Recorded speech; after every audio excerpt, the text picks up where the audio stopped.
All right, let's turn that music down so we don't get no copyright strikes. What is going on, people? Well, blended. Today, this is a good one for my Nice Guy Driver channel. Even though I would appreciate you guys going to check out my Nice Guy Driver channel. I don't have a lot of subscribers. If you're seeing this on Shania Business, every little bit helps. But I want to say this is on what you're doing in life. I happen to be a Uber and Lyft driver that found a way to expand that business. And let me explain what I mean by that. The goal in life is not to continue driving for Uber and Lyft, where everybody's like, oh, what if you get sick? What if you get hurt? I'm already making plans for that. That's my whole point of me doing my holding company. I'm already planning to get out of the Uber and Lyft game. That's why I'm doing all this. That's why I'm building an empire. So the goal is I have a holding company. Obviously, I have what is the beginning stages of a good media company as well. But I also am at some point, I'm going to build a subsidiary or baby company, whatever you want to call it, under my holding company for strictly the transportation company. It's going to be basically the transportation company. And now that I think about it now, as far as the media company, I'm most likely just going to put Shania Business channel under my holding company. It's my first media company. I might as well just put it under my holding company. I'm less likely to get sued by doing media. And then start my first baby company. Will probably own my first piece of real estate, as well as I'm probably going to do the transportation company. It'll probably be an LLC. For tax reasons, you're going to want to use an LLC as all your subsidiaries.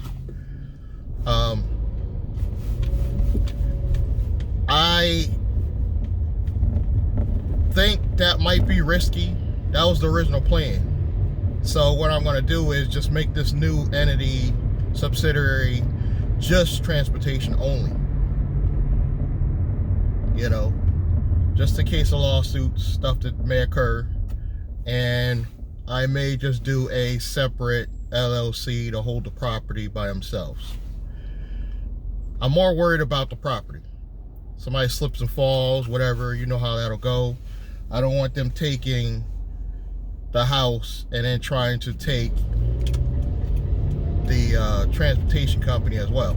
So the transportation company is going to get me out of Uber and Lyft. I'm basically going to try to structure it most likely as if I'm just leasing the vehicles. So I'm going to invite drivers, Uber and Lyft drivers, that don't have a car and don't have the means or the qualifications for some of these hard, you know, rent-to-own deals. Not rent-to-own, but car leases from like Uber directly, car rental programs. So I'll basically just I'll find good driver before I do this. One good driver, you know, somebody that has some experience. Allow him to drive my vehicle and pay me a flat rate fee that's going to cover everything: insurance, car repairs. It'll probably be somewhere around $100 to $150 a day. Now you sound like that may sound expensive to you, but keep in mind, this person will not have to pay for repairs, car insurance. You know, he's pretty much covered. We'll probably give them that extra insurance through, there's some new insurance company for Uber drivers. We'll probably get that for him. But if you can get just three drivers doing this, hopefully 3 really good drivers, because you're taking a risk, This will allow you to have $100,000 a year business without driving yourself. Think about it. Do the math. If they just brought you $100 a day, and they're not going to complain because these are the hardcore drivers. You want to get those drivers that are driving to New York and New Jersey and Pennsylvania. They're out there. I'm not one of them, but they're out there. These are the kind of drivers you're going to bring on, because these are the ones that are going to make you the most money. They're going to make like $200-300 a day. They could just do Uber, and they can make $200-300 a day, and they're only giving you $100, but they don't have to be responsible for any maintenance. Once a month, you're going to have to pull them aside and do all the maintenance, check the tires, oil change, all of that. In some cases, I change my oil 4 times a month, and I'm not even a heavy driver, so there is maintenance involved. But well worth it if you have 3 drivers. Before expenses, you're making $100,000 a year, just your cut. Now you could take that money and put it in your holding company and go buy real estate. Go start investing in stocks at that point. At that point, I would say start investing in stocks. Actually give yourself a concrete salary. Don't give yourself the whole 100. You give yourself like $30,000 a year, because your business is going to pay for everything. Your business is going to pay for your real estate. Your business is going to pay all your real major expenses. All you got to do is maybe buy food and clothes. That's it. Food and clothes is the only thing you're going to ultimately end up paying for out of your personal account. So you could even take some of your personal funds and put it in investments. Put it in a 401k, have your business match. So you have a retirement plan. This is the legacy I'm trying to build for me and my family. And I don't pretend it's gonna be easy or it's gonna happen right away, but I'm not even 50 yet. I'm relatively young, where I don't think I'm gonna die tomorrow, unless, extreme accident. So I'm prepared to work on this. If it takes me 5 years, which I don't believe it will, with my knowledge, I believe within 3 years' time, I would have the ability to get my first piece of property, have a successful holding company, which I already have, a successful subsidiary, at least one subsidiary, most likely my media company, bringing in some type of revenue, and on my way to purchasing my retirement home in Atlanta or outside of Atlanta. This is the goal I'm working on, guys. And I want some of you to follow me on this journey. And believe it or not, this all started with me getting government funds as a Uber and Lyft driver. So there's nothing wrong with doing rideshare or food delivery.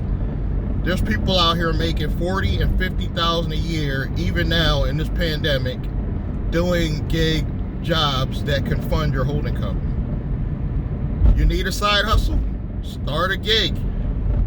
Instacart could make you $40,000, $50,000 a year. You put that into a business account, like a fintech business account, and they'll give you credit on just that act alone. Just putting those funds in the bank, and then you can still take it back out in the form of a paycheck. This stuff works. You just got to take the opportunity and listen. Pay attention. This stuff works. If you need a side hustle, do a gig. There's plenty of gigs out there. They're not all requiring you to have a vehicle, but the most successful gigs do require you having some type of transportation. But you could turn your food delivery job into a transportation company simply by setting up corporate, hiring 3 people, let's say, to do Instacart, and now you have a business, an active business to fund your. It starts out as a side hustle, and then it turns into $100,000 a year business. You could put all this money into your holding company at first, and then set up a subsidiary baby company, and if you want, you can actually label that one whatever, transportation. You'll get less corporate credit, but you'll have the name you want. Keep your holding company name very generic. make it anything specific. And the whole purpose of the holding company is to shield your assets and manage your other companies. That's the only purpose you have, and to help you avoid lawsuits. That's what the holding company is designed to do. That's what I'm talking about on my main channel. If you see this somewhere else, go to Chania's Business, subscribe, like, comment. And this is what we're going to be talking about daily in the pandemic on how we can fund our holding company. I have tons and tons of ideas for side hustles. If you don't know, well, what can I do to make money? I'm going to give you one. The lady I was formerly renting from,